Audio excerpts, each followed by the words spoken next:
I just had a call with Rebecca, a fellow mental projector, and I've been just reflecting on some of the things we spoke about.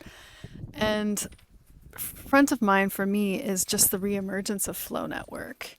I've been in a hermiting phase for many, many years. So in this emergence, I'm finding my way. And these conversations that I'm beginning to have, if you tune into them, you will witness my evolution and the flow network evolution.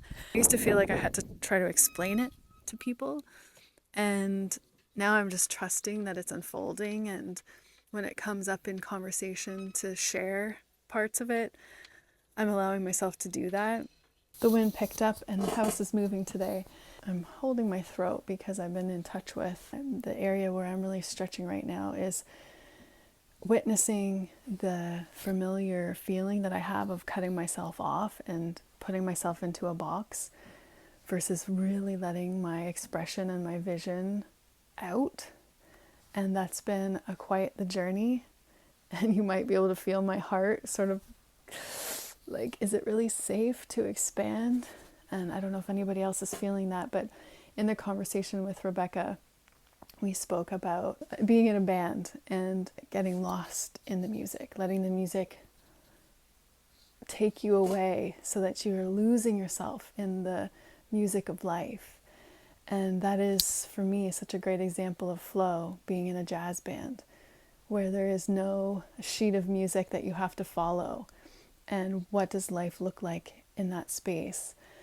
And a part of the Flow Network vision is that I foresaw, this was before AI times, but when video started coming up on social media, I foresaw that there would be a need for there to be a platform that was separate from social media and the mainstream social medias that are now, it's so hard to tell what is truth from what is AI, what is authentic, what is true. And I think it's just a mirror for us, each one of us, to realize what is authentic in our own life and what do we really want to be doing with our time.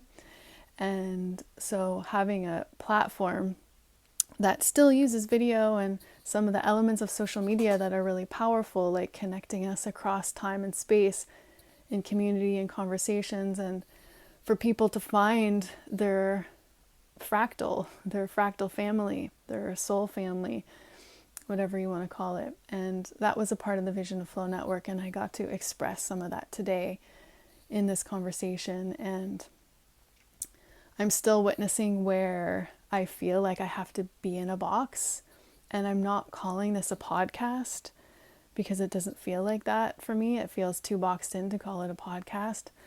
I don't want to be always the one interviewing. I just want to have a conversation with people, and that's the energy of these. And I'm trying to I am finding my way. And as this was just the third conversation back since Flow Network's Re-Emergence with these inflow conversations, and have another one next week with a round table. And so I'm inviting you into Flow Network, where I am slowly stretching my voice to open it up and really express my authenticity and what I am embodying and learning to embody. Especially the fascial maneuvers for me is such a powerful way to get into the body and let go of blocks and tensions where my flow is blocked a little bit. And I have struggled with acne on my neck and my jaw for a lot of years, and I think it's reflected in that block.